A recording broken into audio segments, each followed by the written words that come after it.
Mic check 1 2. What it do? Welcome back to the Mic Check podcast. This is T Word, the People's Champ. I'm here with my co-host Q, and we're here today to talk about the Canelo versus Charlo mega undisputed versus undisputed fight, somewhat. But before we get into this video, don't forget to like, comment, hit that subscribe button. We definitely appreciate it. You know what I'm saying? But without further delay, we're gonna get right into it. Q, how's it going, man? Pretty good, man. Enjoyed the fight. Enjoyed getting to see the card. It was good to spend some time with some friends and family that came by the house. So overall, it was a good production, I thought, and I thought it was a fight I'll definitely end up watching again for sure. I mean, it was an event. I'm gonna give it that. I don't know if we can call that a fight. That's what we're gonna get to. Yeah, but nonetheless, got to stay up a little bit later than I typically do. Celebrating a little bit in advance. Today is my birthday, so those folks out there, y'all see the Cash App down there, go and donate to the channel and celebrate your boy Big 4-5, that quarter nickel. You know what I'm saying? Yeah. Just to step off for a minute, man. I remember a couple of months after we first met was your 38th birthday. So I've known you almost over 7 years now. That's crazy. Yes, sir. It's a minute. Time flies, man. Time super flies. But yeah, so got to celebrate, stay up a little bit later than usual and enjoy some boxing and all that good stuff because that undercard was crazy. But let's not get too far ahead of things. Let's go ahead and get right back to boxing and talk about the entire reason that this video is being made. Canelo and Charlo.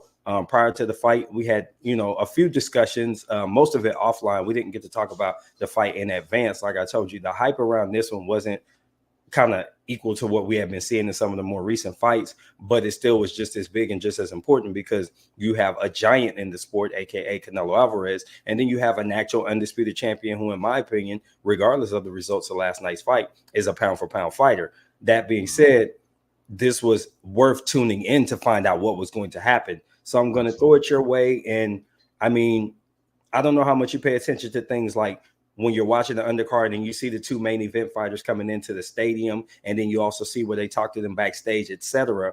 How much does that type of thing play into how you figure the fight's going to play out? Well, I mean, there's definitely cues that you can take from, the pre-fight interview that Showtime typically does with their fighters in the locker room. That's definitely something that you can just get a feel for that person, the fighter's, emotional state kind of leading into the fight. A good example of that is obviously the last large big fight that we talked about, which was Spence Crawford. I remember thinking before that fight, when they did the interview with Spence, he seemed either like tired or sluggish or sleepy, or we couldn't really put a finger on what it was, obviously. And that kind of reinforced my feelings about the fight going into it because I thought that Crawford would win. And I thought that, that Spence would have some issues. I think that just kind of, confirmed my pick for me. But there wasn't really a whole lot to take from the Charlo-Canelo fight pre-interviews. I mean, I didn't really see anything that I thought was going to change my opinion about the fight or reinforce anything. I kind of just felt the way that I did, and it actually kind of turned out to be almost exactly what I thought. I thought that, Canelo would be able to get a stoppage, but he wasn't able to do that. But everything else I thought went pretty much according to plan.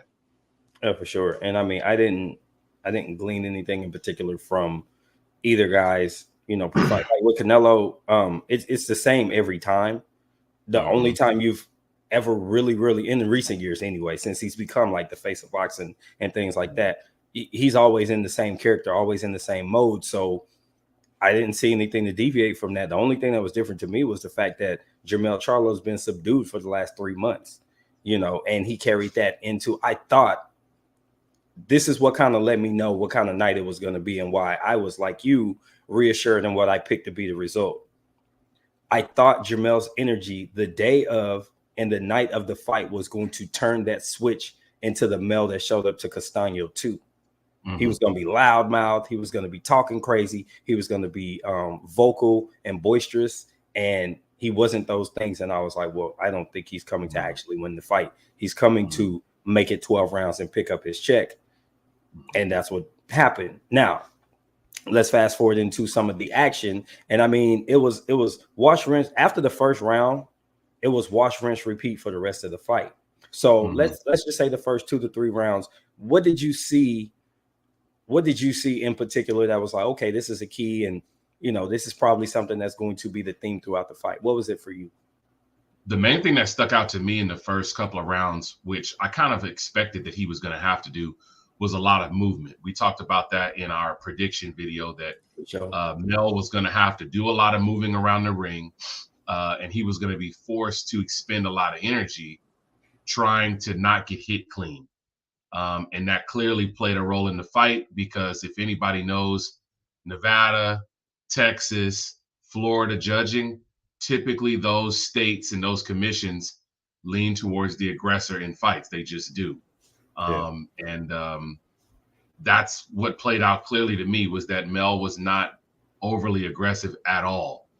I've heard from a lot of different people that I talked to about the fight before it happened. Even my wife was mentioning that, we went and actually saw the Tony Harrison 2 fight in person. She and I went and saw that fight. I think that was 2019, into 2019. And in that fight, he was overly aggressive.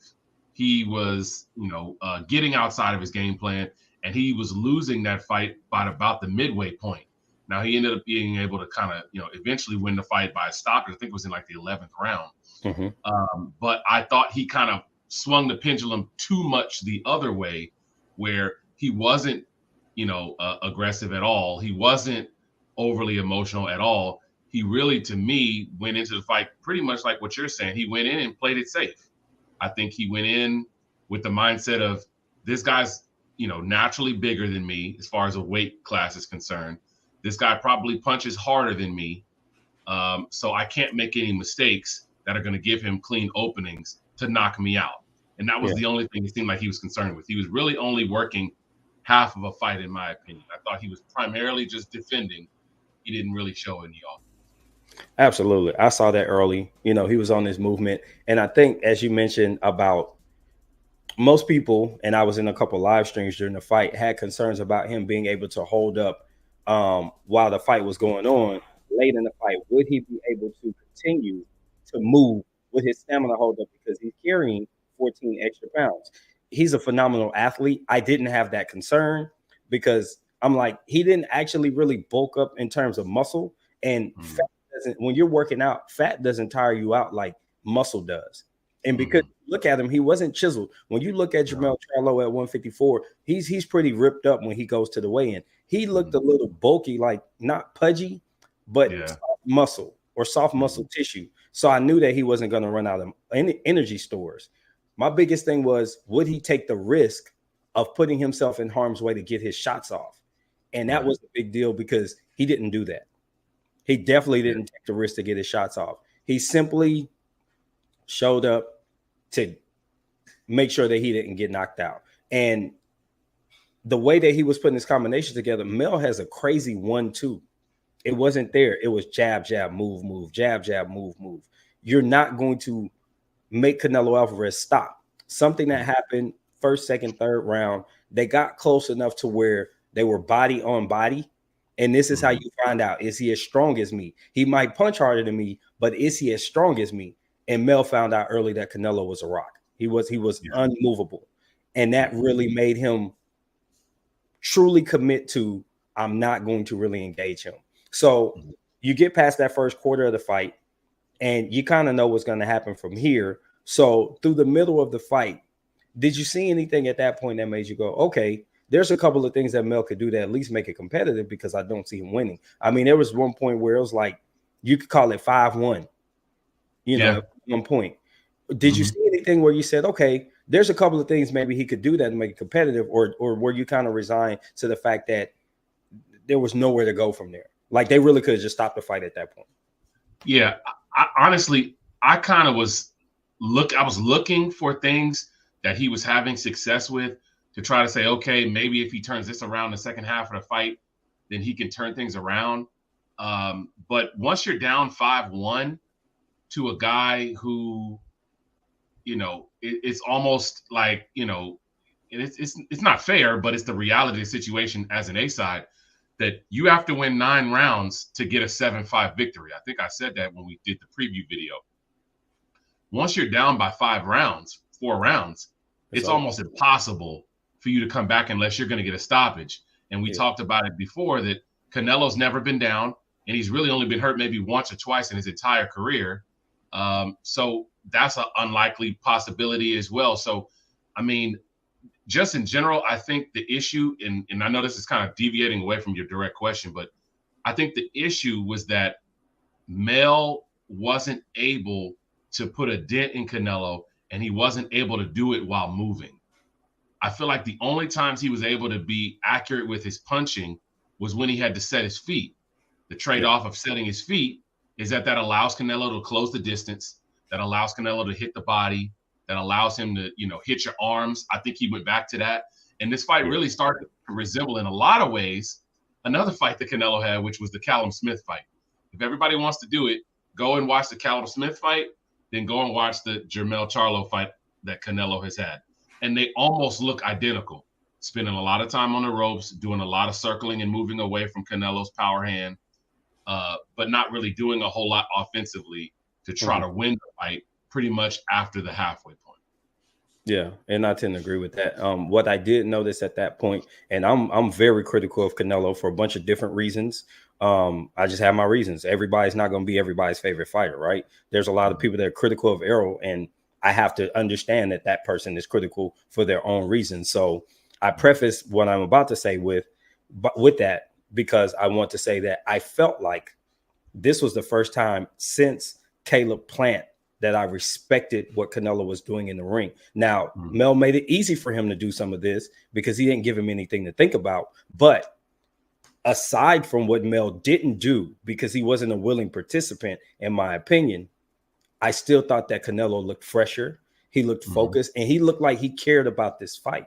To me, just in some of the more recent fights, it didn't look like he cared that much to be there. It wasn't enough of, he didn't look motivated enough for me. Even against Bivol, he didn't look motivated to me, even though he was taking a big step up and daring to be great, as they say. Right. The Triple G #3, that was just money. And then, he had to fight Ryder, and he was probably a little tentative because he was trying to test out his recovery from the injury. But he seemed very locked in and engaged, and I have to give him credit for everything that he was able to do when his opponent was in front of him and willing. He was doing it, and he looked sharp to me. And I still believe that there's slippage, and that's just, father time. But it's not because it's just not there anymore. You know what I'm saying? Like from what I saw from Canelo, I thought that he flashed some of that old stuff that made him so feared and so adored by so many fans. And when Mel was in the position to allow him to be a good, worthy opponent and a great boxer, Canelo showed up and he answered the bell. So that was something I noticed. I didn't, from a Mel standpoint, I saw him get a couple combos off, but it was very evident, just like the thing with the strength, that once he hit Canelo with a really good shot and he didn't stop moving forward, like Canelo ate the shot and didn't even pause and just kept coming forward. There was literally one punch where Canelo kind of leaned back on his back foot and hit the brakes.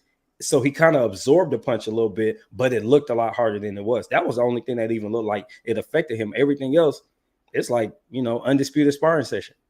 Yeah. And just to put some perspective, I don't know if you've had a chance to look at this, and for the people that are going to watch this video, I'm looking here at the stats, and this is just a perspective on what we're talking about when we talk about lack of competing from Jermell. There wasn't a round that CompuBox credited Jermell with landing more than 9 punches. Yeah. He had one round the entire fight where he landed more than 9 punches in a single round. Yeah. And it's a lot. Everything else is single digits. I mean, he's 1 punch, 3 punches, 4 punches, 5 punches, 6 punches, and then a couple of 9s. Yeah. I mean, that's just not going to do it in a fight of this magnitude, especially when you're a guy who's demanded the fight, called out for the fight, said that you'd beat him. You've been publicly critical of him, which you have the right to be, right? But when you get in that ring, everybody's looking for you to put your money where your mouth is, so to speak. You got to step. That's the thing. But I did want to ask you a question, because something came up on a podcast I was listening to earlier. I don't know if you were listening to the same one, so I won't mention it just yet. Do you think that the result of what happened to Errol in his fight had any effect on what Jermell did in this fight by not being as aggressive. Because the one difference we can say, right, going into the fight with Spence fighting Crawford and Jermell fighting Canelo was that obviously this was going to be on paper the best fighter that each of those guys had faced. Mm-hmm. Errol chose to try and risk things in the ring to win the fight, which ultimately is what got him beat and got him stopped. He took risks in the fight. Jermell simply did not, and we agree to that. Do you think that that played any kind of a role because of the backlash and the backfire of it with, you know, people clowning Errol and the memes and the photos on social and all that stuff about how badly he got beaten? Do you think that that played a role in this fight and why he didn't take any risks against Canelo? No, I just think he got hit really hard and he realized he didn't want that kind of smoke. That's what I think. I don't think what happened to Errol was there, because this is a dude from Errol's weight class that's been there just 5 years that did that to him. You're moving up to face a bigger guy. If you got KO'd, people are just going to say, okay, that's why we have weight classes, and move on. When it happened to Kell Brook, that's what everybody said. Like, yeah, you got destroyed, but that's why there's weight classes. You know what I mean? And you jump right up. But I think it's some credence to it. It's possible, but I don't think that was it. And our guys over at AM, they actually mentioned it too. I'm pretty sure that's not the podcast you're talking about, but they mentioned it. Is actually. I was listening to that earlier. Oh, okay. Yeah. I know that Greg and Jason, they kind of had that perspective too. Hey, shout out to them. You know, they show us love. We show them love. But I don't personally feel like that. I just think that Mel being subdued all the way leading up, he already knew he was subdued before the Spence Crawford fight. So I think in his mind, he was never going to fight that way. He was never going to be the dude that stood in the trenches like he did with Castano. And then there's the noise that comes from outside the camp, right? Those people coming in from outside, you know, saying different things like he can't stand in front of him like he did Castano. If Castano could get hands off on him like that, imagine what Canelo's going to do. So you start to let things like that get in your head.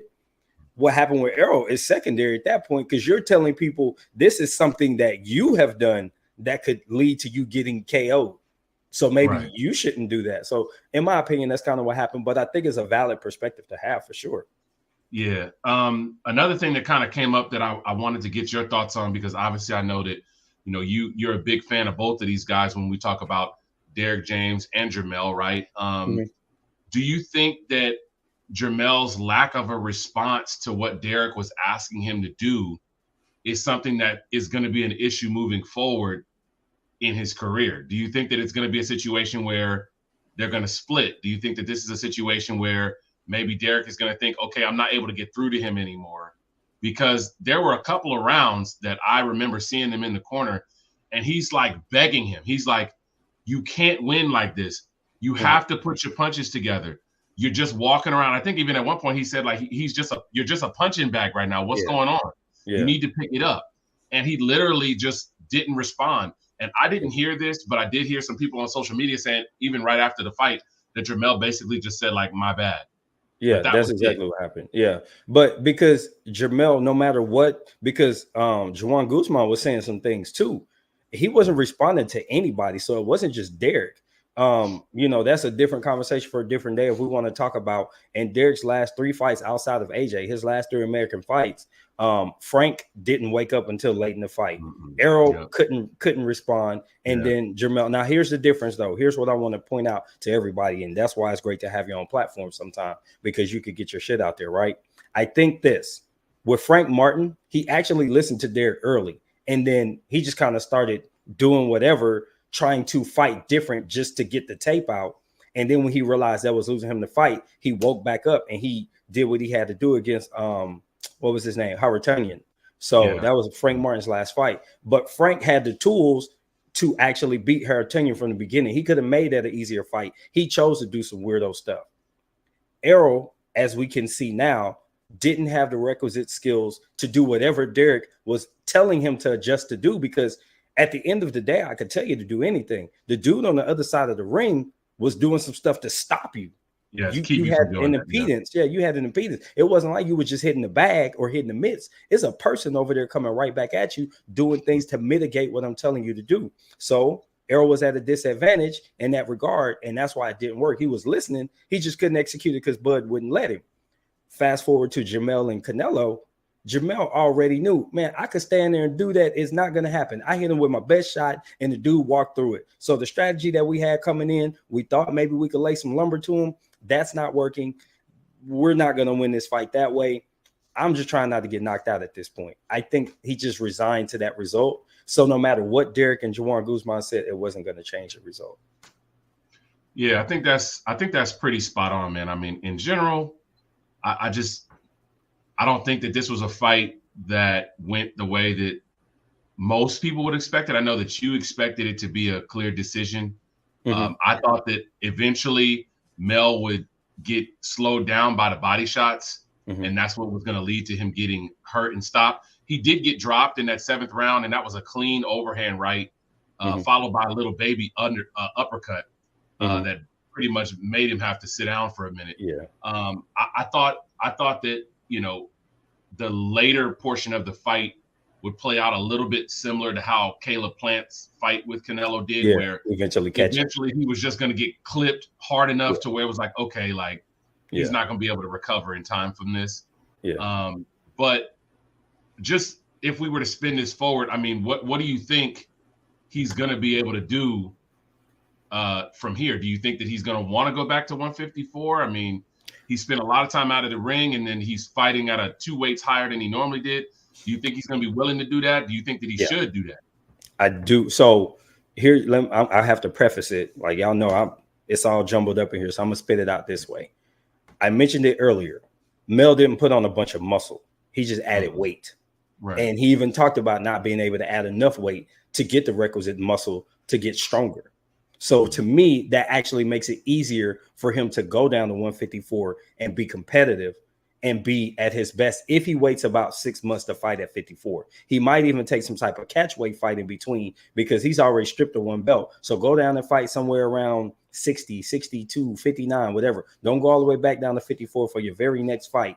Get your little money grab and get back comfortable closer to 54, but he can go back and compete. That aligns with Crawford taking care of some other business, and then they can fight sometime next year. But I don't want to get ahead of myself. I want to stick to your question. From here, I do believe 54 is a good move. I just thought that Mel had convinced himself that he needed to have this fight for his brother. Otherwise, we wouldn't even got it. They just didn't want to miss the opportunity. But it wasn't the best idea. And even though we talked about it on Twitter months ago when it was first announced, you were very clear that, dude, he's not going to be able to get big enough. And I'm like, he could gain the weight. I just don't know how strong he's going to get. And it played out like you and I discussed. But being able to go back down, and there's other opportunities. But honestly, ideally, he and Errol, in my opinion, should settle at 160 and eventually fight before they retire. What do you think about that? Mel and Errol should fight each other? Yes, sir, at 160. Wow. Well, okay. Wait, I see your wheels turning. What's up? I mean, so I can only think of one example of something like this happening. Danny Jacobs was number 1 for the IBF title. I believe this was in 2018. And the number 2 guy at the time was Sergey Devianchenko. Both of those guys were trained at the time by Andre Rozier. Andre Rozier had another guy, and I apologize, I don't remember the other gentleman's name, who was like his co-trainer. They both trained all of the guys that were in that camp. And they both trained Danny and Sergey. Well, they both were mandated for the IBF title, and a lot of people at the time were thinking, oh, well, one of them is going to step out, or neither one of them will take the opportunity because, you know, they're in the same camp. They train together. They're stablemates. They're not going to fight each other. But they did end up fighting. But the only reason that they were able to do that was because the trainers actually split for that fight. Andre trained Danny, the other guy trained Sergey, and then Danny ended up winning the fight, and then that's what led him to get the Canelo fight, I believe, which is in early 2019. So, how do you think that plays out though? Because he's training both of them. So what's he gonna do? Pick a side? Yeah, he's gonna go with Errol, and then Jermel's gonna either go get Shields or he's going to just roll with Guzman. So, and that's the thing. This is one scenario where I could see that being very realistic and reasonable because remember, Jermell didn't start with Derek. He didn't. Derek's going to. I'll just say this. Based on the things that he said previously, now maybe the relationship is different now, but based on the things that he said previously about Ronnie Shields, I don't think he's going to re-enlist him because from what I can recall, Mel had said some things like the reason that he had to leave was because Ronnie was always hyping and putting a battery in Jamal's back, but not doing the same thing for him, spending more time with him, not working with him, kind of treating him like the stepbrother and not treating them like equals. And that's the reason that he left to go get a new trainer was because that relationship kind of soured at the time. Now, the Joan Guzman thing, I know for a fact that he trained with him individually, one-on-one, and I'm sure you do too, a lot during the lead up to this fight. Yeah. There were times where Derek was not around because he was, doing other Spence fight. He had the AJ fight, and all those different things. So that's not hard to believe. I hadn't thought about that, honestly, when you suggested that. But does that fight get ruined if Jermell also fights Crawford and let's say that he loses? No. Does that fight still happen if he fights Crawford and he loses there? Do you think that is a determining factor in whether they fight? No, because, Jermell's already got a couple losses on his record. So it'll just kind of be like the also ran second place bowl or something like that because they'll both had that L to Crawford. And it'll just be, okay, we've always wanted to know which one of you is better. Like, I still want to know. Like, I've heard the sparring stories and he's been hyping Errol up like, oh, yeah, he gave me good work and all that good stuff. So I want to see, are you just saying that because that's your boy or is it really like that? And Errol has already said, I'll fight him if the money good. Now, the money may not be as good now because he has lost and stuff like that. But that doesn't mean it won't be there because you can still build it as a grudge match. So personally, I think it's there. But to summarize what I was saying about the question you asked, I think Jermell can go back down, but ultimately 160 is where he needs to go. However, he wants to pursue whoever wins that WBO belt. He wants to try and get that undisputed status back because obviously they took it from him. So he has mentioned. Well, did you see the press conference after the fight, or do you? So I haven't got to watch the press conference yet. I'm gonna watch it, and then I'm sure we'll get to kind of give some feedback on that as well. I guess go ahead. I'll let you finish your point, and then I have one more question I wanted to ask. That was kind of it. But in the press conference, he did express that he intended to go and get his undisputed back at 54. That's all I was getting at. But go ahead. Well. Okay, so there's probably about 3 moving parts in this scenario, hypothetically, if Jermell goes back to 154. Okay. The first thing is that he's already lost the WBO title. It's going to be on the line between Mendoza and Tim Tszyu. I forget when that fight is scheduled for. Is that October 14th or November something? Man, you put me on the spot. It's close though. Yeah, I don't remember, but at any rate, it's in the next 8 weeks. I know that for sure because they just had the press conference like 2 weeks ago. Typically, they do press conferences 10 to 12 weeks before a fight. So I'm pretty sure the fight is happening in October or November. We'll check back, and obviously we'll talk about that as well. So Tim Tszyu is fighting Mendoza. From what I heard, though, is that there's the potential that Mel may also have to give up the WBC belt because Mendoza was interim.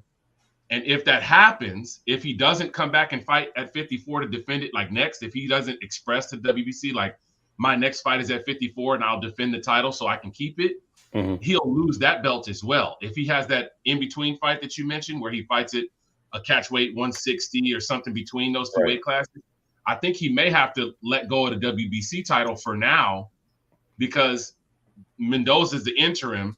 And he's fighting another guy who's quote unquote interim with the WBO, which is Tim Tszyu. So that part's going to play a role in what he does next. There's also the fact that, okay, where does Crawford come into this? Because let's just say that Crawford doesn't fight Spence next. Let's just say that that's not the fight that happens next. Okay. The smart play for Crawford, I think, is to use his WBO super status to be mandatory for whoever wins that fight. Because if that happens, now he can win 2 belts for the price of 1.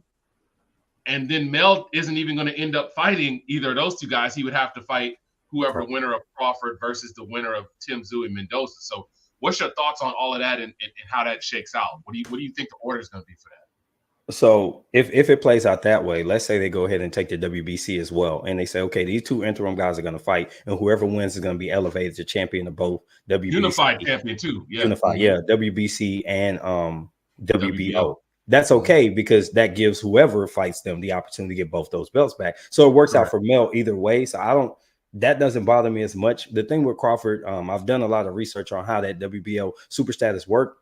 When you think about what's his name, Noya, anyway, when he moved up to face Fulton, he got moved into the number 1 spot, but not made the mandatory immediately. So there is a window that Crawford might have to wait to get a shot at those belts. So it's a good opportunity for Mel to fight for one of his other titles that he keeps, IBF, WBA, at 154 against maybe a lesser opponent, and then turn around and still get that fight before Crawford to go after those 2 belts. And then they come in undisputed versus undisputed, and he gets to do it again with Crawford after getting an opportunity to reacclimate to the weight. So I think from a timeline standpoint, it can line up, but that pushes it out to probably late 24. And now we're talking about a 37-year-old bud who just turned 36 a few days ago, Libra Gang.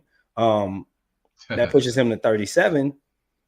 I don't know that it's going to matter as much with Crawford. He's kind of like Floyd. He's aging very well. But I don't know if that fight looks as good at that point, just from a viewer standpoint. But I still want to see it. Yeah. I still want to see Crawford and Charlo fight. Yeah. Well, if I had it my way, right, and this is what I think will happen. I think that Mel will give up the BC. Okay. I think that he'll be out. Honestly, I think he doesn't come back for at least 9 months. I don't think. I think the money he will have made from this fight is satisfactory enough to him. I'm sure that, he's going to take a couple of holidays, and that's typically what a lot of guys have done that have fought Canelo. If you look back at the last, 5 to 6 guys that have fought Canelo, they've all been on extended layoffs after they fought him. Caleb was out over a year. Callum Smith was out over a year. Billy Joe Saunders has not fought since then, but he's trying to make a comeback. Triple G is pretty much retired. He's no words if he's even going to come back. Yeah, so a lot of guys, right. That plays a role as well. But just for perspective, there are some guys in there who are not that old, right? Yeah. So I think Mel's probably going to take a decent amount of layoff. I think what that does is that opens the door for the BC, BO belts to be on the line in that Mendoza Zoo fight that's going to happen in the next couple of weeks. And then I think Crawford uses his super status to try to get that fight. But maybe what happens is he's not mandatory, but those guys know that that's a pay-per-view fight. It's a fight that makes them more money than fighting anyone else.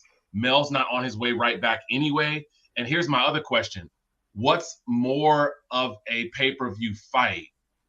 Is it Mel off a loss fighting, let's say Tim Tszyu wins, or is it Crawford, who just came off of his career high win, fighting Tim Tszyu?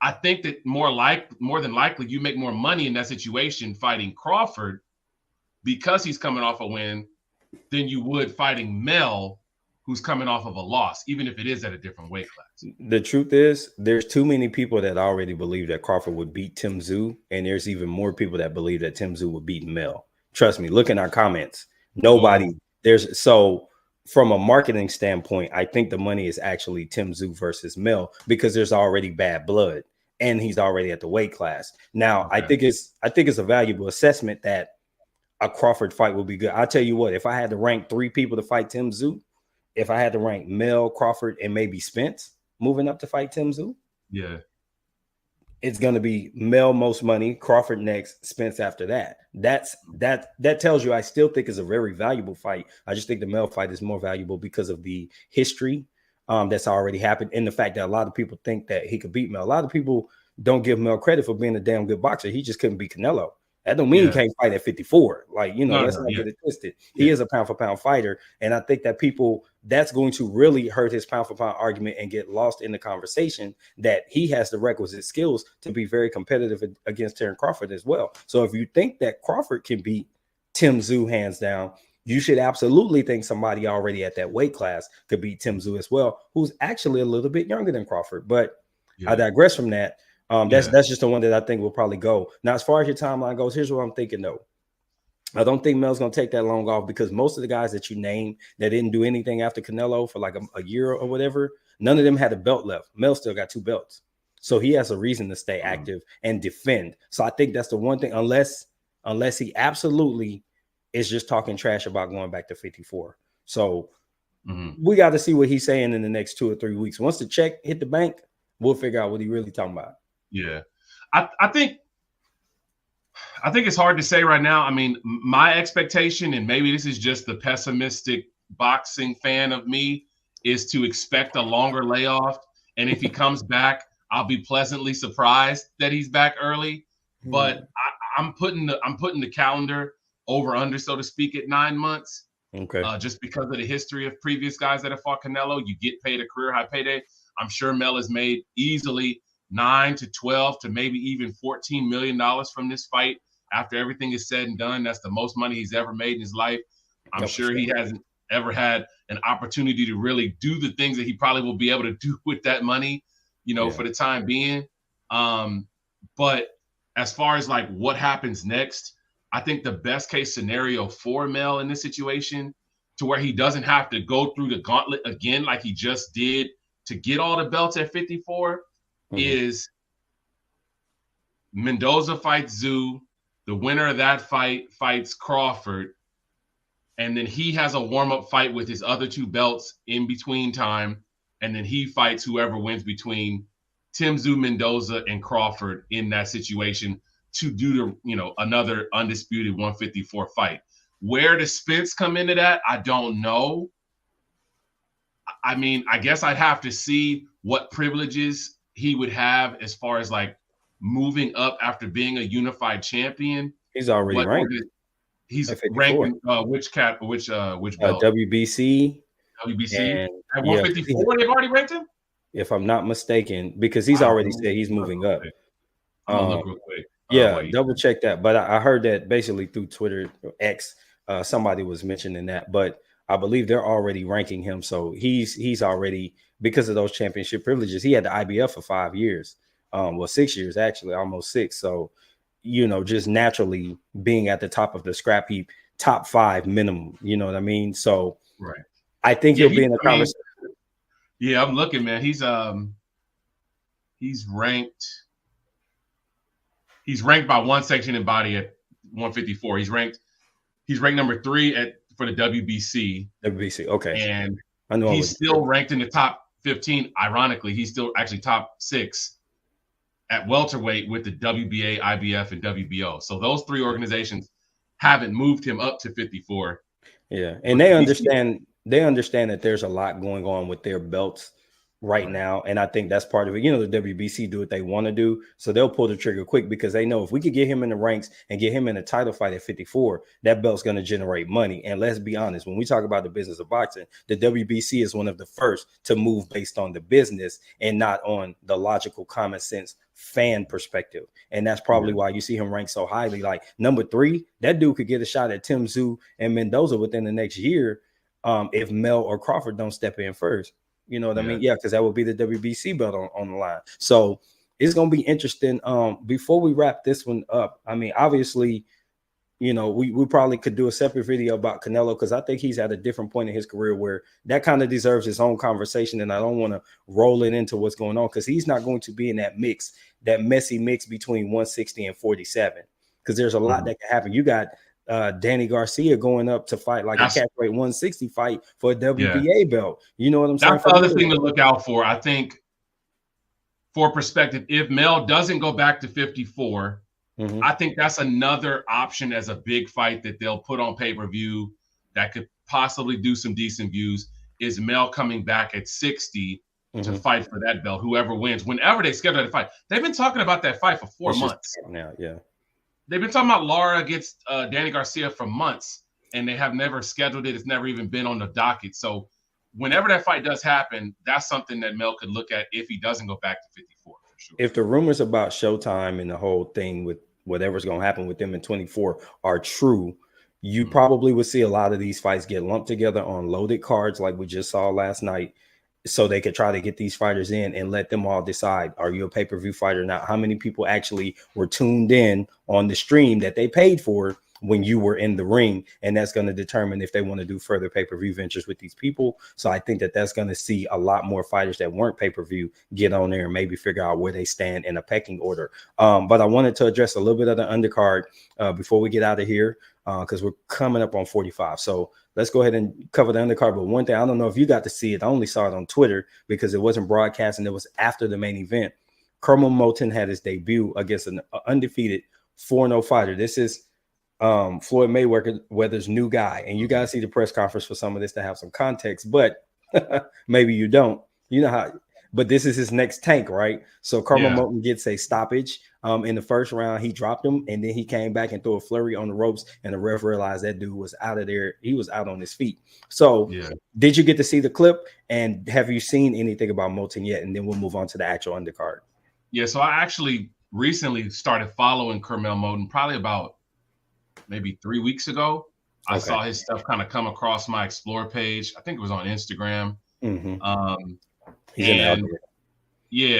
He obviously he's got a lot of support and fanfare now that obviously he was making his debut on a pretty decently sized undercard, pay-per-view undercard. So I did see the clip as well.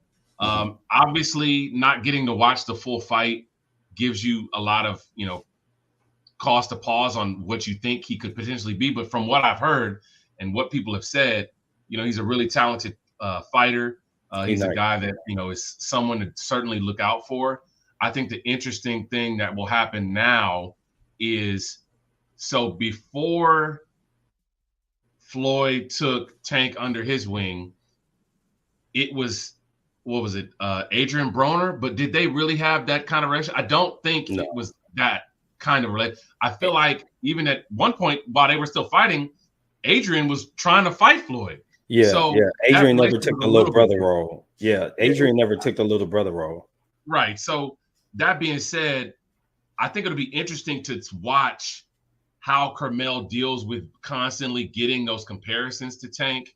Yeah. Because he may not be that kind of a puncher. I don't know. This one fight in the clips I saw, it looks like he's got good power. It looks like it looks like he's a puncher, but you don't really ever know until you get up higher on the scale of the opposition that you're facing, how good of a puncher is he? Because Tank is, as much crap as I give Tank is a generational puncher. He just is. That's the one thing that he has that equalizes all things with any style that he fights, is that he can turn the lights out. If you give him the opportunity. Is Kermel Moulton that kind of a puncher? I don't know.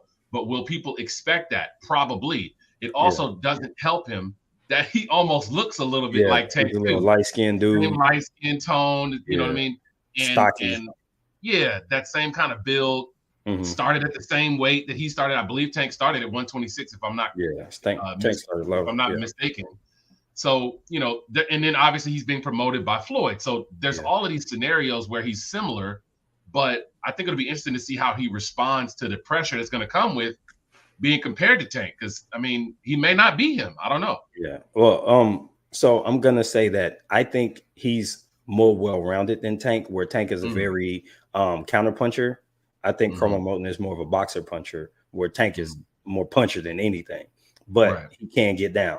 That being said, I believe that he has the power that we believe, but it's going to be even more on display when he gets a chance to fight some real competition. I've been following him for just about a year, and he nice, man. The kid got it. I got to charge my battery real quick, so I'm going to throw it to you. If you want to get to the top of the undercard, we're going solo real quick, folks. I'll be right back.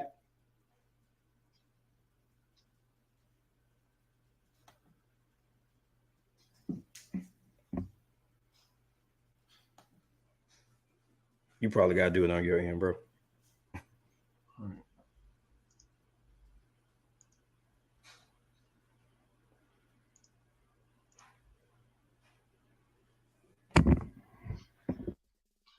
Yeah, so the undercard was, I was really looking forward to the undercard. I thought that the undercard was going to be a situation where, we had a lot of good quality fights, and there were a lot of good quality fights.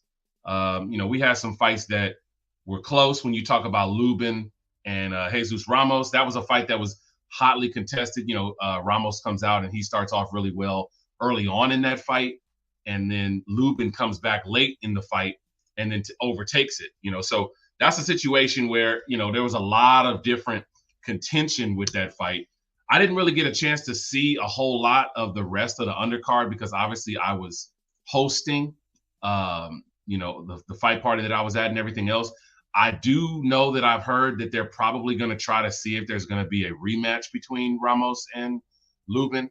If that fight happens, that's something that'll be interesting to see because obviously Lubin being the pure boxer of the two, I think that he'll have a even better chance to readjust himself, right? To have a better game plan going into that fight because of the simple fact that he's able to adjust a little bit more as being that pure boxer. Typically rematches are won by the guy that can adjust better. So that's something that'll be interesting to see. The one thing I did notice was that Yordenis Ugas is not the same guy he used to be. And I think that was very, very clear when the Barrios fight happens. You're fighting a guy that, while he is big for the weight, he's big for 47. This is a guy who's coming from a lower weight, who was not known as a puncher. And to my recollection, I'll go and I'll check real quick. Oh, no, Barrios been a puncher, bro. Say that again? Barrios been a puncher. I'm looking, man, and I'm trying to see it here. I'm trying to say a puncher, like who's the best guy he's knocked out? No, I can't say that. I can't name a guy. So, but I know, but he can crack though. Like he gave Thurman some good work. The problem is Thurman can punch too, and Barrios stood in there and he took chances. That's why his face got disfigured when he fought Thurman. Mm-hmm. And then in his next fight, Barrios beat a dude up. He beat the guy down. Now he was big for 47, and this dude was coming up from 40. But Giovanni Santiago, that's the same dude that Adrian Broner fought on his last PBC fight. Yeah, so Barrios could punch. So I wasn't very surprised because that stick he was putting that stick right on Uga's eye. Mm-hmm. And the eye's already damaged. You damaged goods at this point.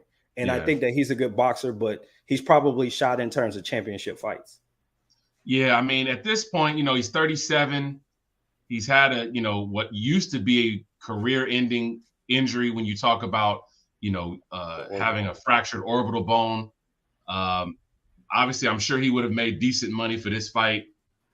I don't think that Showtime, with everything that's going on, like we already mentioned, with the whole transition of their platform and the potential of them maybe not necessarily, being able to retain PBC long-term, as far as just on-air content that's not pay-per-view, I don't really see a need from their perspective to say, "Ooh, we really want to keep Ugas at this point," as a guy in our stable. I don't know that he's even a huge draw because typically, unfortunately, a lot of Cuban fighters aren't, for whatever the reason is. They just, I don't know if it's the style or the language barrier, maybe. I mean, but there's just not a lot of drawing power for a lot of Cuban boxers. But I think the one interesting thing that came from that fight was that while Ugas got stopped in the fight with Errol, I was at least impressed with the fact that he made it through this fight with Barrios, because I was convinced. I was convinced that he was gonna get knocked out after the second knockdown, you know what I mean? So he definitely, and they allowed him to go out. I think everybody silently conceded that this was his farewell fight. I'm not retiring the guy, but I'm recommending retirement at this point, because now it shows that any right-hander or lefty with a nice little backhand, like a nice hook, can damage your eye, and you can't keep repairing that same thing without permanent facial reconstruction and your retirement. So I think he's made enough money in the last two fights to probably have a seat and go pursue other things, go support his country like he's talked about previously. But I just think this was it. And like you said, I was a little surprised that it continued. They stopped it in between every round from the 9th round on. And here's something funny about that. This is what I don't like when they do this. So if the bell rings to start a round and then the ref stops it and brings over the doctor, that round is when the stoppage happens, even if not a single punch or not a single second goes off the clock. If you're a bettor, you have to dislike this practice. Yeah. Simply because if you bet damages from the previous round, yeah, but let's say you bet 9 to 10, and they do a stoppage at, going from 10 to 11, and the bell for the 11th ring, you just lost money, even though the fight was over in the 10th round, after the 10th round. So I don't like that, and I don't know why they do it that way, but I was watching a doctor talk about it, or a boxing professional talk about it. He was like, usually we give them every opportunity in the corner to fix the eye or whatever, fix the lump, fix the bump, whatever. And then if they come out, we have the doctor look at it after the bell, because we let them get their full minute in the corner. So from that perspective, from a competitive perspective, I think it's fair. But ultimately, I agree with you. I was a little surprised that he made it to the final bell. So did you already mention Elijah Garcia? I mean, it's not a lot to say. No, I didn't. I actually didn't even really get to watch that fight. Okay. So yeah. There's not a lot to say about it. I think he's a good talent. He just got hit way too much in this fight because he chose to put his foot in the tire with his opponent and go rock him, sock him for 4 rounds before he remembered you could box your ass off too. And after that, he kind of took control and did what he had to do. But moving forward, so that's 2 of the 4. And then you jump into the co-main, somebody who I was looking forward to watch fight. I don't know about you, but I couldn't wait to see the Hammer, Erison Lubin. Dang, who did he just fight? I'm picturing the guy. I can't think of that. Jesus Ramos. And this is a well-hyped fringe contender, mostly overhyped prospect, maybe. Coming into the fight, everybody thought it was a foregone conclusion that Lubin was there to lose. Before we get into the analysis of this fight, Steve Farhood was tweaking. I'm going to say that first. But let's go ahead and talk about the fight. What did you think of it? So I thought that once Lubin stopped laboring on the ropes, just overall, just as a whole, right? Mm-hmm. Once he stopped, playing the game with Ramos as far as, setting his feet. When he was on the move, I think he was having a lot of success. Obviously, everybody knows that, that's watched Lubin. He has a great jab. He's a good boxer. He really is. He's a talented boxer. So once he leaned into that, it was clear that he was levels above Ramos. It was the opportunities and times where he allowed Ramos to get off multiple punches while standing still that he was having a lot of problems. That also takes me back to the thing I said earlier, which is that a lot of these Nevada, Texas, and Florida judges heavily lead into aggression. And that's something that they favor a lot. So that's why a lot of people, I'm sure, thought the fight was a little bit closer than it actually was, because Lubin was doing a lot of movement later in the fight that he was having success with that maybe did not seem like it was something he should have been credited for. But I thought that he won the fight. I thought it was a close fight. I certainly think that he had a better second half than a first half of the fight. Yeah, I had to close early. Kind of my take on it. Yeah, no, I can mirror most of that. I thought that Lubin blocked a lot when he stood there. The way he covered up, I thought he did a great job of blocking, and something that's hard to see live if you don't have that critical eye. For some of the people that watch, not yourself, not me, but there's other people that watch a little bit of boxing, but they don't really watch boxing with the critical eye. They don't realize how much gets blocked. Like even in the Canelo Charlo fight, some of that stuff that Canelo was throwing, when they would show the replay between rounds, it's like, oh, he caught a bunch of that, but the stuff that got through did damage to Charlo. But he was able to catch and block a lot of stuff. He just wasn't able to throw nothing back because it was hurting. When you look at Lubin and Ramos, it was kind of the same thing, except Lubin was able to sometimes get it off. I do remember a couple like 4 or 5 punch combos where 2 or 3 might have got in out of 5 or 6 punches, and Lubin was kind of able to do what he wanted to do. I felt like he had control, and he even said that after the fight. He was like, I controlled the fight. Of course I won. I had it heavy Lubin. Like I think at one point I had it 5-2 Lubin. Like it wasn't even close after 4 rounds because I thought he was just outboxing him. It wasn't beautiful, but it was consistently just giving him the business. Like they kind of went back and forth early, and then Lubin took control, like you said. And down the second half of the fight, he remembered he could box, and he did that. And I think Ramos finished strong, but he might have believed his own hype that he was just going to come in there and take Lubin out because he thought everybody thinks that they can do to Lubin what Charlo and the Towering Inferno did. Fundora. He stood in a pocket with Fundora. He didn't have to take that beating. He could have outboxed Fundora, but he chose to try to stand there and have a firefight, and that's what got him beat. But that's not who Lubin is. Every other fight when he's actually boxed his opponent, he's performed very well. So I wasn't surprised by this result at all. I actually favored him going in. And had I been betting on that particular fight, he would have been in my parlay. Yeah, I think that's fair, man. I think, honestly, it'll be interesting to see where Lubin goes from here because right now, I mean, and I'll pull him back up because we were talking about it earlier. He's number 3 with the WBA. He's number 6 with the WBC. And he's number 9 with the WBO. He's number 10 with the IBF. So he's ranked in all these sanctioning bodies. Yeah. I'm guessing that he'll try to go the BA route since he's the highest ranked in that organization currently. Yeah. I don't recall whether or not that fight was for any kind of a secondary title that was on the line. Not a title, but I think like an eliminator type because I believe it was ordered.